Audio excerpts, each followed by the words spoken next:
भाई मैं हमेशा एक चीज़ सोचता रहता हूँ कि मार्वल वाले इतना सब कैसे सोच लेते हैं। मतलब एंड गेम, इन्फिनिटी स्टोन, समय रक्षक, समय रेखा, मल्टीवर्स, इतना सब उनके दिमाग में आखिर आता कहाँ से है। जैसे उनकी डिक्शनरी में तो इम्पॉसिबल नाम की कोई चीज़ ही नहीं हो। वो जब चाहे किसी करेक्टर को मार सकते हैं और जब चाहे किसी करेक्टर को जिंदा कर सकते हैं। जब कोई करेक्टर जिंदा होता है तब हम उसकी अहमियत समझते नहीं है, लेकिन मार्वल वाले उसी करेक्टर से सैक्रिफाइस करवा के उसे हमेशा के लिए हमारे दिलों में जिंदा कर देते हैं। Yes guys, in this video I am talking about black window. जब ब्लैक विडो जिंदा थी तब हमारा ध्यान कैप्टन अमेरिका, स्पाइडरमैन और आयरन मैन की तरफ था, लेकिन किसी ने नहीं सोचा था कि एक सैक्रिफाइस एंड गेम को इतना स्पेशल बना देगा।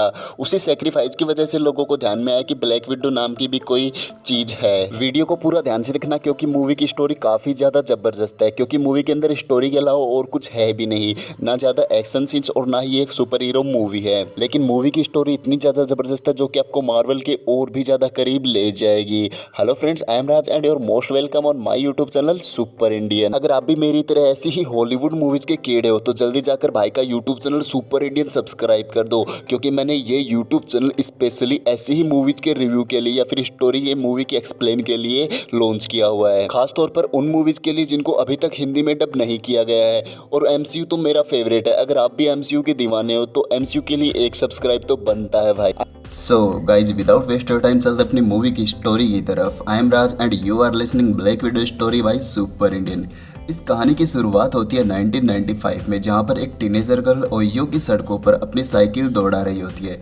यह टीनेजर गर्ल कोई और नहीं बल्कि खुद नताशा रोमानोफ होती है, जो रास्ते में अपने कुछ फ्रेंड्स से हेलो करके पहुंचती है सीधा अपने घर के आंगन में, जहां पर नताशा रोमानोफ की छोटी बहन येलेना को हमें दिखाया जाता है, जो कि घर के आंगन में खेल रही होती है। खेलते हुए येलेना को चोट लग जाती है। उसे चोट लग जाने के बाद उन्हें इन दोनों बच्चियों की माँ मेलिना आकर संभालती है और इन्हें घर के अंदर ले जाती है। उसके बाद सीन दिखाया जाता है घर के अंदर की डिनर टेबल का, जहाँ पर ये दोनों बच्चियां डिनर कर रही होती है। इतने में वहाँ पर एंट्री होती है इन दोनों बच्चियों के फादर अलेक्सी की। अलेक्सी परेशान सा लगता है। अलेक्सी को इस हालत में देखकर मेलिना पूछती है कि क्या हुआ, क्या सब ठीक है? तो अलेक्सी मेलिना को एक फ्लॉपी डिस्क दिखाता है और बोलता है कि हमें जल्द से जल्द इसे सही हाथों में पहुंचाना होगा, वरना सब खत्म हो जाएगा। मेलिना पूछती है कि हमारे पास कितना टाइम है? तो अलेक्सी बोलता हमारे पास सिर्फ 1 घंटा है इस घर को खाली करने के लिए। उसके बाद सभी अपनी अपनी जरूरत का सामान बांधने लगते हैं। घर की सबसे छोटी बच्ची येलेना कुछ फोटोज उठा लेती है और नताशा एक फोटो एल्बम लेना चाहती थी, लेकिन बीच में ही नताशा की माँ मेलिना आकर उसे टोक देती है और बोलती है कि सिर्फ जरूरत का सामान ही हमें लेना है। उसके बाद पूरी फैमिली वहाँ से निकल जाती है और पहुँचती है एक प्लेन के पास। मेलिना अपनी दोनों बच्चियों को लेकर प्लेन स्टार्ट करने के लिए अंदर चली जाती है और अलेक्सी प्लेन के आगे आने वाली बड़ी रुकावटों को एक झटके में ही उठाकर वहां से फेंक देता है। इससे पता चलता है कि अलेक्सी भी एक सुपर सोल्जर था। एक तरफ मेलिना उस प्लेन को स्टार्ट करके वहां से उसे फुल स्पीड में भगाने की कोशिश कर रही थी, जबकि दूसरी तरफ अलेक्सी पुलिस वालों के साथ धड़ाधड़ फायरिंग कर रहा था, क्योंकि अब उनके पीछे पुलिस की गाड़ियां भी लग चुकी थी। इस धड़ाधड़ फायरिंग के दौरान एक गोली मेलिना को लग जाती है, जिसके कारण वो प्लेन मेलिना की गाइडेंस को फॉलो करके मेलिना की बड़ी बेटी नताशा को उड़ाना पड़ता है। उसके बाद नताशा अपनी पूरी फैमिली और अपने फादर अलेक्सी को, जो कि प्लेन के ऊपर लटका हुआ था, उन्हें लेकर वहां से फुर हो जाती है। इसके बाद सीन शिफ्ट होता है नेक्स्ट मॉर्निंग क्यूबा में, जहां पर अलेक्सी मिलता है अपने पुराने फ्रेंड ड्रेको से। अलेक्सी ड्रेको को बोलता है कि मुझे 3 साल हो गए, मैंने अभी तक अपना सूट नहीं पहना। अगर अगली बार ऐसा काम हो तो मेरे साथ मेरा सूट जरूर होना चाहिए। यहाँ पे मैं आपको बता दूं कि यूएस के पास जैसे अपना कैप्टन अमेरिका होता है, वैसे ही रसिया वालों के पास अपना खुद का सुपर सोल्जर होता है, जिसका नाम होता है अलेक्सी द रेड गार्डियन। लेकिन यहाँ पर अलेक्सी ने 3 साल से अपना रेड गार्डियन वाला सूट नहीं पहना था, क्योंकि वो और उसकी वाइफ मेलिना, ये दोनों नताशा और येलेना के असली माता पिता नहीं होते, बल्कि ये दोनों तो एक दूसरे के हस्बैंड वाइफ भी नहीं होती। ये दोनों तो एजेंट होते हैं जो कि एक अंडरकवर मिशन पर थे। इसलिए अलेक्सी ने 3 साल तक अपना सूट नहीं पहना था, क्योंकि ये एक अंडरकवर मिशन पर थे और वो मिशन था ड्रेको का, जो कि अलेक्सी का फ्रेंड था।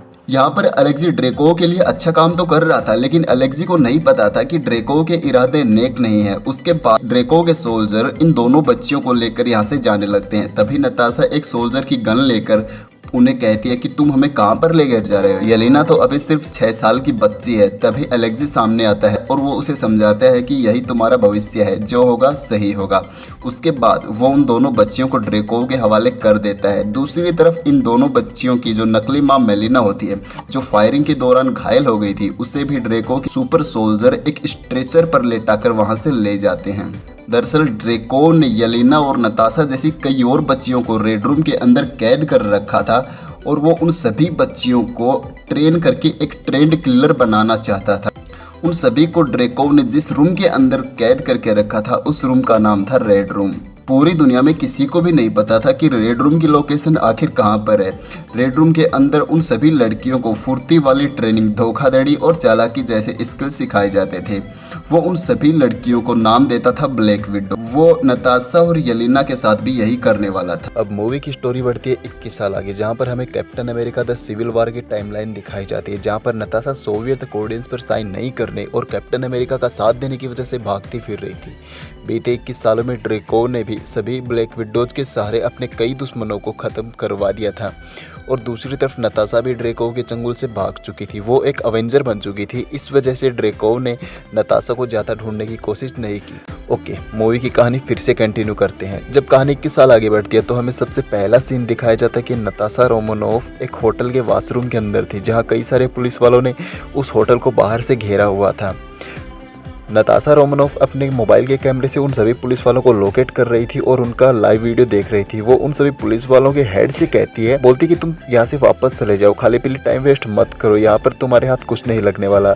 उन सभी सोल्जर्स का चीफ बोलता है कि तुमने सोवियत अकॉर्डिंग्स पर साइन नहीं किया और कैप्टन अमेरिका का साथ दिया है, इसलिए हम यहाँ से तुम्हें लेकर ही जाएंगे। तभी एक पुलिस वाला होटल के अंदर के वॉशरूम का दरवाजा खोलता है। दरवाजा खोलते ही वो अंदर देखता है कि अंदर नताशा रोमानोफ नहीं बल्कि एक ट्रांसमीटर पड़ा होता है, जिसको ट्रैक करके वो सभी पुलिस वाले यहाँ पर आए थे। एक्चुअली ये प्लान तो कभी पुलिस वालों का था ही नहीं, बल्कि ये सारा प्लान तो नताशा रोमानोफ का था, जो यहाँ पर थी नहीं, बल्कि वो तो यहाँ से कहीं दूर किसी दूसरे ही होटल में थी। इसके बाद हमें सीन दिखाया जाता है मोरक्को का, जहाँ पर कई सारी ब्लैक विडोज एक लड़की के ऊपर निशाना लगाए हुए होती हैं, क्योंकि उस लड़की के पास कुछ सिंथेटिक गैस की कुछ ट्यूब्स का एक डिब्बा होता है, इसलिए वो सारे ब्लैक विडोज उसके ऊपर निशाना लगाए हुए होती हैं। इतने में एक ब्लैक विडो आकर उस सिंथेटिक गैस की ट्यूब वाली लड़की के ऊपर अटैक कर देती है। इसके बाद हमें इन दोनों ब्लैक विडोज की धड़ाधड़ फाइटिंग दिखाई जाती है, जिसमें सिंथेटिक गैस की ट्यूब वाली जो लड़की होती है वो नीचे गिर जाती है क्योंकि उसे चाकू लग जाता है। लेकिन जब दूसरी ब्लैक विडो उस गैस को लेने के लिए उस गिरी पड़ी लड़की के पास आती है, तो वो लड़की गैस की ट्यूब को उस ब्लैक विडो के ऊपर डाल देती है। उस गैस के कारण ब्लैक विडो के माइंड के साथ कुछ रिएक्शन होता है और उस ब्लैक विडो के ऊपर से ड्रेको का कंट्रोल सिस्टम हट जाता है। एक्चुअली ब्लैक विडो कोई और नहीं बल्कि नताशा रोमानोफ की छोटी बहन येलेना थी, जो कि अब बड़ी हो चुकी थी। उसके बाद येलेना उस सिंथेटिक गैस वाली लड़की को संभालती है, लेकिन तब तक वो लड़की परलोक सिधार चुकी होती है। येलेना सिंथेटिक गैस की ट्यूब्स को वहां से उठाती है और सीधा पार्सल कर देती है अपनी बड़ी बहन नताशा के पास। दूसरी तरफ नताशा मिलती है अपने फ्रेंड रिक मेसन से, जिसकी मदद से नताशा ने किसी दूसरी जगह पर छिपने के लिए कुछ नई आइडियाज बनवाई थी। रिक नताशा को वो सभी आइडेंटिटीज देता है और बोलता है कि तुम्हारे लिए एक पार्सल आया है। नताशा पूछती है कि पार्सल कहाँ से आया है, तो रिक मेसन जो होता है वो उसे बताता है कि पार्सल के ऊपर बुडापेस्ट लिखा था। नताशा उस पार्सल को भी अपने साथ ले जाती है। इसके बाद सीन शिफ्ट होता है घर के अंदर का, जहाँ पर नताशा अपने घर के अंदर टीवी देख रही होती है। टीवी देखते हुए एक्चुअली लाइट चली जाती है, तो नताशा जनरेटर ऑन करने के लिए चली जाती है। लेकिन नताशा को पता चलता है कि जनरेटर का पेट्रोल खत्म हो गया है, तो नताशा पेट्रोल लेने के लिए शहर चली जाती है। लेकिन रास्ते में उसका सामना होता है टास्क मास्टर से, जिससे आप ब्लैक विडो की स्टोरी में कहानी के अंदर मेन विलेन समझ रहे थे। नताशा टास्क मास्टर से फाइट करते हुए देखती कि task master same to same Natasha के जैसे फाइट कर रहा होता है। वो नताशा की सारी फाइटिंग स्किल जो भी थी उसे कॉपी कर रहा था। नताशा देखती है कि टास्क मास्टर वहाँ पर नताशा को मारने के लिए नहीं बल्कि वो गाड़ी की तरफ जा रहा था उस पार्सल को लेने के लिए, क्योंकि उस पार्सल के अंदर सिंथेटिक गैस की ट्यूब्स वाला डिब्बा था। लेकिन नताशा भी काफ़ी ज़्यादा स्मार्ट थी। वो टास्क मास्टर को वहाँ से चकमा देकर उन सभी ट्यूब्स को वहाँ से लेकर कूद जाती है पानी के अंदर और चुटकी के साथ फुर हो जाती है और वो पहुँचती है सीधा पार्सल वाले एड्रेस के ऊपर, जहाँ पर उसे येलेना मिलती है। यहाँ पर इन दोनों बहनों के में तकड़ी वाली फाइट दिखाई जाती है, क्योंकि दोनों ही रेड रूम की तकड़ी वाली ट्रेंड फाइटर थी और दोनों को एक दूसरे के ऊपर विश्वास भी नहीं होता है, क्योंकि नताशा ड्रेको के चंगुल से भाग चुकी थी और येलेना को वहीं छोड़कर। उसके बाद इन दोनों के बीच फाइट सीन में कुछ शांति आती है तो नताशा बोलती है कि उस पार्सल के अंदर मुझे हमारी बचपन की फ़ोटोज़ मिली, जिसके कारण मुझे पता चला कि वो ट्यूब्स मुझे तुमने ही भेजी हैं। तभी येलेना बताती है कि इन ट्यूब्स के सारे हम उन सभी ब्लैक विडोज़ के ऊपर से ड्रेको का कंट्रोल सिस्टम हटा सकते हैं। इतने में वहाँ पर कई सारी ब्लैक विडोज़ आ जाती हैं और उन पर हमला कर देती हैं। नताशा और येलेना दोनों वहाँ से भाग जाते हैं, लेकिन रास्ते में उनका मुकाबला फिर से होता है टास्क मास्टर के साथ। टास्क मास्टर के पास यहाँ पर एक टैंक जैसी गाड़ी होती है, जिससे वो अपने रास्ते में आने वाले सभी रुकावटों को कचरे की तरह बहाता या फिर हटाता जा रहा था। टास्क मास्टर एक एरो से उन पर वार करता है, जिसकी वजह से उनकी गाड़ी जो थी वो ब्लास्ट होकर एक मॉल के अंदर गिर जाती है। उसके बाद वो दोनों बहनें एक नाले के अंदर जाकर छुप जाती हैं, जिसके बाद टास्क मास्टर भी वहाँ से चला जाता है। उसके बाद हमें दिखाया जाता है कि दोनों बहनें कुछ खा रही होती हैं। तभी येलेना बोलती है कि हमें रेड रूम को ख़त्म करना ही होगा। तो फिर नताशा बोलती है क्या मतलब रेड रूम तो कब का ही ख़त्म हो चुका है। यहाँ पे मैं आपको बताना चाहूँगा कि नताशा जब ड्रेको के रेड रूम से भागी थी तब उसने ड्रेको की एक कॉन्फ्रेंस मीटिंग में एक ब्लास्ट कर दिया था, जिसके अंदर ड्रेको और उसकी बेटी दो खत्म हो गए थे। ऐसा नताशा रोमनोफ सोचती थी, लेकिन येलेना नताशा को बताती है कि ड्रेको मरा नहीं था बल्कि वो तो बच गया था। लेकिन नताशा को हमेशा इस बात का दुख रहता था कि उस अटैक में ड्रेको की बेटी मारी गई थी। यही उसके नाइट ड्रीम्स या फिर ब्लैक ड्रीम्स जो भी था उसके दिमाग में हमेशा इसी बात का दुख रहता था। लेकिन यहाँ पर येलेना ने नताशा को बता दिया था कि ड्रेको और रेड रूम दोनों ख़त्म हुए ही नहीं थे। तो नताशा और येलेना दोनों बहनें मिलकर रेड रूम को ख़त्म करने का प्लान करती है, लेकिन इस काम के लिए अब उन्हें ज़रूरत थी एक सुपर सोल्जर की, जो कि रेड रूम की लोकेशन जानता हो। फिर वो दोनों बहनें अपने फादर एलेक्सी को जेल से छुड़वाने का प्लान करते हैं, क्योंकि वो ड्रेको का फ्रेंड था और एक सुपर सोल्जर भी। अब यहाँ से सीन शिफ्ट होता है एक जेल के अंदर का, जहाँ पर एलेक्सी एक बड़े बड़े पहलवानों से पंजा लड़ा रहा होता है, लेकिन वो हारता नहीं है। हालांकि उसकी जवानी थोड़ी सी ढल चुकी थी, लेकिन वो अभी भी एक सुपर सोल्जर था, इसलिए एलेक्सी जिससे भी पंजा लड़ाता था या फिर एलेक्सी के साथ जो भी पंजा लड़ता था वो अपना हाथ तुड़वा कर ही वापस आता था। तभी एलेक्सी को एक पुलिस वाला बोलता है कि तुम्हारे लिए किसी ने कोई पार्सल भेजा है। एलेक्सी जब उस पार्सल को खोलता है तो एलेक्सी को उस पार्सल के अंदर से रेड गार्डियन का एक टॉय मिलता है।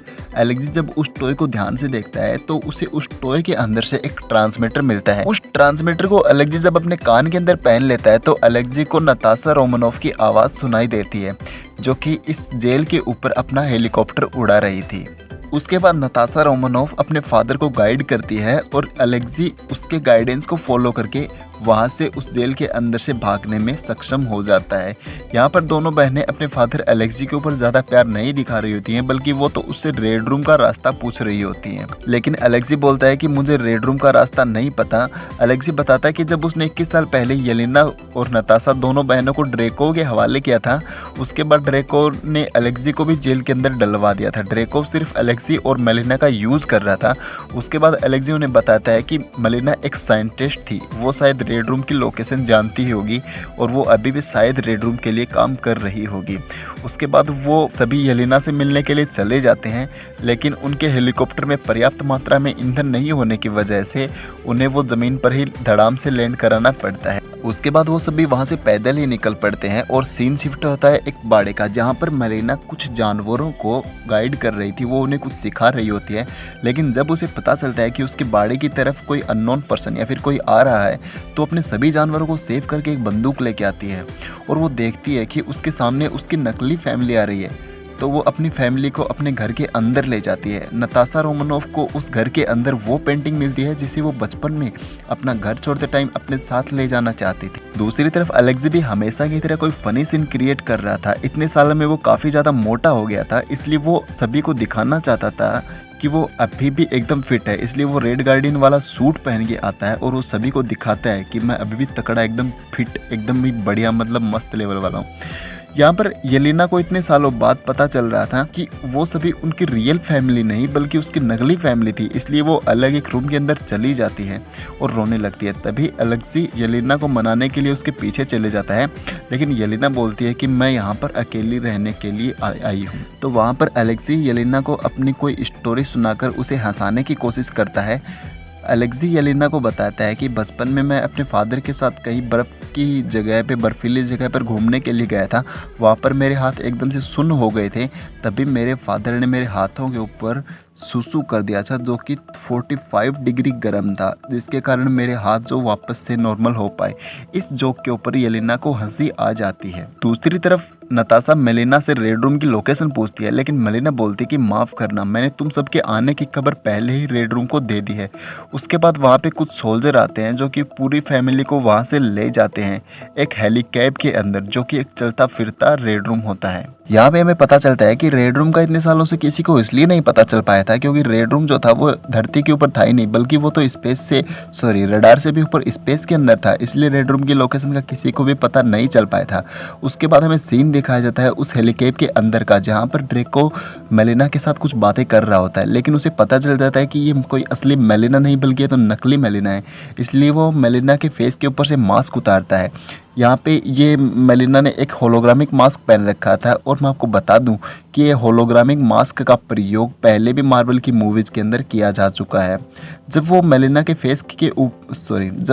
के फेस से मास्क उतारता है तो वहाँ पर हमें पता चलता है कि उस मास्क के पीछे नताशा रोमानोफ खड़ी थी। उसके बाद नताशा रोमानोफ ड्रेको को मारने के लिए आगे बढ़ती है और वो उसे मारना चाहती थी, लेकिन नताशा ड्रेको को मार नहीं पाती है। उसके बाद ड्रेको नताशा रोमानोफ को एक नाइफ देता है और बोलता है क्यों ना चाकू से ट्राई किया जाए। उसके बाद नताशा रोमानोफ चाकू से भी अटैक करने की कोशिश करती है, लेकिन वो नाइफ से भी वार नहीं कर पाती है। उसके बाद ड्रेको बताता है नताशा को कि उसने सारी ब्लैक विडोज के नाक के अंदर एक नर्वस सिस्टम फिट करके रखा है, जिससे कोई भी ब्लैक विडो चाहकर भी उसे मार नहीं पाती है। उसके बाद ड्रेको नताशा को मिलाता है टास्क मास्टर से। यहाँ पर नताशा को पता चलता है कि टास्क मास्टर कोई और नहीं बल्कि ड्रेको की वो बेटी थी जो कि उस कॉन्फ्रेंस मीटिंग वाले हमले में ड्रेको के साथ बच गई थी। नताशा इतने सालों से सोच रही थी उसकी बेटी मारी गई थी, लेकिन वो थोड़ी सी जल चुकी थी, लेकिन वो मरी नहीं थी। ड्रेको ने अपनी बेटी की गर्दन के अंदर एक चिप फिट कर दी थी, जिसकी वजह से वो सभी के फाइटिंग स्किल्स को आसानी से कॉपी कर सकती थी और वो किसी भी लड़ाई में किसी के भी साथ बराबर की लड़ाई लड़ सकती थी। उसके बाद ड्रेको ने टास्क मास्टर को एलेक्सी और मेलिना को मारने के लिए भेज दिया होता है। तो यहाँ पे हमें दिखाया जाता है कि एक तरफ तो एलेक्सी और टास्क मास्टर की तकड़ी वाली फाइट चल रही होती है, तो वहाँ पर चुपके से मेलिना जो होती है वो वहाँ से चुपके से निकल जाती है और हेलिकॉप्टर को बर्बाद करने के लिए नए नए तरीके अपनाती है। और उधर नताशा ड्रेको से सारे राज उगलवा रही थी। बातों बातों में ड्रेको ने नताशा को बता दिया कि उसने पूरी दुनिया के अंदर इतनी सारी ब्लैक विडोज फैला रखी हैं कि कोई हद नहीं। वहाँ पर वो सभी ब्लैक विडोज को एक इशारे में ख़त्म कर सकता है। वो सब कुछ वो यहीं से कंट्रोल कर रहा था अपनी सिर्फ एक अंगूठी के सहारे। यहाँ पर नताशा ड्रेको को ये सब करते हुए देख रही होती है। नताशा जब सारे राज उगलवा लेती है, नताशा को जब उसके सारे के सारे राज पता चल जाते हैं, तो वो भोले बनने का नाटक बंद कर देती है, क्योंकि नताशा तो सिर्फ नाटक कर रही थी कि वो कुछ नहीं कर पा रही। दरअसल जब नताशा ने मेलिना के साथ होलोग्रामिक मास्क जो एक्सचेंज किया था, एक दूसरे का जो उन्होंने मास्क पहना था, तो उस टाइम पे मेलिना ने नताशा को बता दिया था कि ड्रेको ने सभी के अंदर, सभी ब्लैक विडोज के नाक के अंदर एक ऐसा सिस्टम फिट करके रखा है जिसकी वजह से कोई भी ब्लैक विडो चाहकर भी ड्रेको को मार नहीं सकती। लेकिन अगर कोई भी ब्लैक विडो ड्रेको को मारना चाहती है तो उसे नाक के अंदर की तंत्रिका को तोड़ना पड़ता है। उसके बाद ब्लैक विडो ने अपनी नाक को जोर से टेबल पर दे मारा और नताशा की नाक की जो अंदर की तंत्रिका थी वो इसे टूट जाती है, और उसके बाद उसका नर्वस सिस्टम था वो ख़राब हो गया और नताशा ने फटाफट ड्रेको के ऊपर अटैक कर दिया। दूसरी तरफ मेलिना के पीछे कुछ गार्ड्स पड़े हुए होते हैं, तो मेलिना जो होती है उसने हेलिकैरियर के पंखे के ऊपर फायर करके उसे पूरी तरह से बर्बाद कर दिया। उधर एलेक्सी और टास्क मास्टर एक दूसरे के साथ तकड़ी वाले फाइट कर रहे हैं। उधर जब नताशा ड्रेको को मार रही होती है तब ड्रेको ने भी अपनी सेफ्टी के लिए अपने सभी ब्लैक विडोज को वहां पर बुला लिया होता है। उसके बाद उन सभी ब्लैक विडोज और नताशा रोमानोफ के बीच में हमें खतरनाक डेंजर वाली फाइट दिखाई जाती है, जो कि इस मूवी की मेरी सबसे बेस्ट एंड फेवरेट और सबसे ज़्यादा खतरनाक डेंजर सुपर फाइट थी। उसके बाद नताशा रोमानोफ लड़ाई करते करते थक जाती है, तो नताशा रोमानोफ जो होती है उसको वो सारे ब्लैक विडोज वहाँ पर घेर लेती हैं। तभी वहाँ पर अचानक से येलेना यानी कि नताशा की छोटी बहन आ जाती है और वो सिंथेटिक गैस की ट्यूब्स को वहाँ पर फोड़ देती है, जिसके कारण सभी के सभी ब्लैक विडोज़ के ऊपर से ड्रेको का कंट्रोल सिस्टम हट जाता है और वो सारी की सारी ब्लैक विडोज़ ठीक हो जाती हैं। उसके बाद वो ब्लैक विडोज़ जो थी वो नताशा रोमानोव को पूछती है कि अब हमें क्या करना चाहिए। तो नताशा रोमानोव बोलती है कि यहाँ से कहीं दूर चले जाओ। उन सभी को वहाँ से भेजने के बाद हमारी ब्लैक विडो यानी कि नताशा रोमानोव जो होती है उन सभी का डाटा उस कंप्यूटर के अंदर से लेकर वहाँ से चली जाती है। अब हेलिकैरियर भी धीरे धीरे बर्बाद हो रहा था, तो अलेक्सी और मलिना वो दोनों भी वहाँ से एक प्लेन लेकर निकल जाते हैं। लेकिन उन्हें याद आता है कि वो अपने दोनों बेड़ियों को वहीं पर छोड़ आए हैं, तो इसलिए वो उन्हें वापस लेने के लिए फिर से जाते हैं। और एक तरफ जो ड्रेको होता है वो भी अपने सभी गार्ड्स के साथ वहाँ से भागने की कोशिश करता है, लेकिन येलेना उस प्लेन के इंजन को बर्बाद कर देती है, जिससे प्लेन ब्लास्ट होता है और ड्रेको और उसके सिक्योरिटी गार्ड सभी वहाँ से मारे जाते हैं। लेकिन येलेना के पास कोई पैराशूट ना होने की वजह से वो तेजी से ज़मीन की तरफ गिरने लगती है, लेकिन वहाँ पर नताशा रोमानोव एक पैराशूट लेकर कूद जाती है और वो हवा में गिर रही अपनी बहन येलेना को पकड़ लेती है और उसे पैराशूट पहनाकर वहीं पर छोड़ देती है। और वो उसे छोड़ देती है क्योंकि वो गलती दोबारा नहीं करना चाहती थी जो उससे पहले हो गई थी, यानी कि एंटोनिया को बचाने के लिए वो वहीं पे रुक जाती है हवा में, फिर वो भी गिर रही होती है ताकि एंटोनिया जो होती है टास्क मास्टर ऊपर से आ रहा होता है उसके साथ फाइट करने के लिए, तो वो टास्क मास्टर को बचाना चाहती थी, इसलिए वो वहीं पर रुक जाती है। उसके बाद हवा के अंदर टास्क मास्टर और ब्लैक विडो यानी कि नताशा रोमानोव की तकड़ी वाली फाइट हमें फिर से दिखाई जाती है। उसके बाद वो दोनों धीरे धीरे ऐसे मतलब हवा में फाइट करते करते वो ज़मीन पर गिर जाते हैं। ज़मीन पर गिर जाने के बाद भी उनकी फाइट ख़त्म नहीं होती, लेकिन ज़मीन पर गिर जाने के बाद नताशा एक गैस ट्यूब को फोड़ देती है, जिससे एंटोनिया सही हो जाती है और वो अपने मतलब जो भी उसके ऊपर जो भी कंट्रोल सिस्टम था वो हट जाता है। उसके बाद सारा का सारा माहौल शांत हो जाता है और पूरी फैमिली वहाँ पर इकट्ठा हो जाती है। उसके बाद नताशा येलेना से कहती है कि मेरे पास एक गैस की ट्यूब और बची हुई है, मैं चाहती हूँ तुम इसका मास प्रोडक्शन करके सभी ब्लैक विडोज़ का कंट्रोल सिस्टम से फ्री करो, मतलब उन्हें कंट्रोल सिस्टम उनका जो है वो हटाओ, ताकि सभी ब्लैक विडोज़ दुनिया में जितनी भी ब्लैक विडोज़ होती हैं वो सभी के सभी फ्री हो सके। उसके बाद वहाँ पर कुछ गाड़ियाँ आ रही होती है जो नताशा के लिए आई हुई होती हैं, लेकिन इस बार नताशा यहाँ से भागती नहीं है क्योंकि एंड गेम शुरू होने वाला था, यानी कि सिविल वार जो उसका दी एंड और एंड गेम शुरू होने वाला था। यहाँ से हमें सीन दिखाया जाता 2 वीक्स लेटर का, जिसमें नताशा रोमानोव की हेयर स्टाइल भी बदल चुकी थी। यहाँ से सिविल वार के बाद एंड गेम आने वाला था, क्योंकि नताशा की जो हेयर स्टाइल होती है वो भी एंड गेम वाली ही थी इसके अंदर, ठीक है। यहाँ रिक मेसन नताशा को बोलता है कि जब मेरे पास टाइम और पैसा होता है तब मैं ऐसे काम तुम्हारे लिए कर सकता हूँ, क्योंकि पिछली बार जब रिक मेसन ने नताशा को वो हेलीकॉप्टर दिया था जिसके अंदर वो अलेक्सी और मलिना यानी कि अलेक्सी को जेल से छुड़ा के लेके आती है, तो वो हेलीकॉप्टर जो था वो किसी कबाड़ खाने से कम नहीं था। और लेकिन उस वक्त उसके पास पैसा और टाइम नहीं था, इसलिए उसने कबाड़ खाने जैसा हेलीकॉप्टर दिया। लेकिन उसके बाद इस बार रिक मेसन के पास हेलीकॉप्टर को बनाने के लिए पैसा और टाइम दोनों थे, इसलिए उसने एक बढ़िया सा हेलीकॉप्टर नताशा रोमानोव को दिया था और यहीं पर हमारी मूवी ख़त्म हो जाती है। लेकिन गाइस यहाँ पर हमें एक पोस्ट क्रेडिट सीन दिखाया जाता है जिसमें पूरा एंड गेम खत्म हो चुका था और नताशा रोमानोव का भी गेम एंड हो चुका था, यानी कि नताशा जो थी वो भी मारी जा चुकी थी एंड गेम के दौरान। नताशा की बहन येलेना को यहाँ पर हमें दिखाया जाता है जो कि गाड़ी से उतरती है और नताशा रोमानोव की कब्र के पास जाती है और अपना दुख जो है वो व्यक्त करती है, ठीक है। इसी टाइम पर एक लेडी आती है, ये लेडी कोई और नहीं बल्कि खुद क्विंटिसा वेलेंटिना होती है, क्विंटिसा वेलेंटिना, जो कि हमें captain falcon and the winter soldier के 5 जो एपिसोड है यानी कि 5वें एपिसोड में दिखाई गई है, जिसने जॉन वॉकर को यूएस एजेंट बनाया था। और इस बार ये येलेना को भी अपनी टीम के अंदर मिलाने के लिए आई हुई होती है और इस बार इसका शिकार जो था वो था होकाई। वो येलेना के जरिए होकाई को मरवाना चाहती है। वो येलेना को जो होकाई की फ़ोटो दिखाती है और बोलती है कि होकाई जो होता है यही है तुम्हारी ब्लैक विडो या फिर नताशा रोमानोव जो होती है उसका गुनहगार। लेकिन यहाँ पे मुझे एक चीज़ नहीं समझ में आएगा इसकी उस क्विंटिसा वेलेंटिना को कैसे पता चलता है, मतलब वो जो सारा का सारा सीन था, वो जो टाइम ट्रेवल करते हैं एंड गेम के अंदर, वो सारा का सारा सीन तो बिल्कुल ही सीक्रेट था। तो इस चीज़ का क्विंटिसा वेलेंटिना को कैसे पता चलता है कि होकाई नहीं या फिर होकाई ही उसके साथ था जब नताशा रोमानोव का गेम दी एंड हुआ था। और इस मूवी को देखने के बाद मेरे दिमाग में कई सारे सवाल आए, जैसे कि मैं आपको बताना चाहूँगा कि इस मूवी के अंदर हमें एक सीटी की आवाज़ सुनाई देती है जो कि दोनों बहनें बजाया करती थी। वो हमें मतलब शायद हो सकता है कि ब्लैक विडो जिंदा हो या फिर उस सीटी का मतलब कोई ना तो कनेक्शन है। इसके ऊपर हमें आगे की जो मूवी बन सकती है फिर आगे की मूवीज़ के अंदर हमें पता चलेगा, ठीक है। और यहाँ पर दूसरा सवाल जो कि मेरे दिमाग में अटका पड़ा वो ये है कि यहाँ पर वैलेंटिना कुछ ना कुछ तो कबाड़ा कर रही होती है, क्योंकि वो एक एक करके कई सुपर सोल्जर्स को इकट्ठा कर रही थी, जैसे कि येलेना, यूएस एजेंट, और हो सकता है वो किसी और जगह पर किसी और भी सुपर सोल्जर या फिर किसी और जो आदमी जिसके पास कुछ सुपर पावर्स या फिर कुछ हो, कोई भी सुपरमैन हो सकता है, उसको वो मिलाकर एक टीम बना रही होगी। पता नहीं वो उस टीम का क्या नाम रखेगी, वो टीम अच्छा काम करेगी या फिर बुरा काम करेगी। लेकिन गाइस हमें यहाँ पर वैलेंटिना के इरादे तो नेक नहीं लग रहे, उसकी टीम कैसा काम करेगी ये तो हमें आगे की मूवीज के अंदर ही पता चलेगा, ठीक है। और तीसरा सवाल जो है वो है कि येलेना के पास अब पूरी की पूरी ब्लैक विडोज की एक आर्मी है, वो उस आर्मी का क्या करेगी, वो ब्लैक विडोज की आर्मी जो वो किस काम आएगी। इस पर एक पूरी की पूरी मूवी बन सकती है जो कि हमें शायद फ्यूचर में देखने को मिल जाए, जो कि येलेना पर बनेगी, ठीक है। और चौथा सवाल जो है वो है एंटोनिया का क्या हुआ, यानी कि टास्क मास्टर जो है क्या वो अब एक सुपर हीरो बन जाएगी, अब वो किससे फाइट करेगी, किसके फाइटिंग स्किल्स को कॉपी करेगी, एंटोनिया कहाँ पे जाएगी।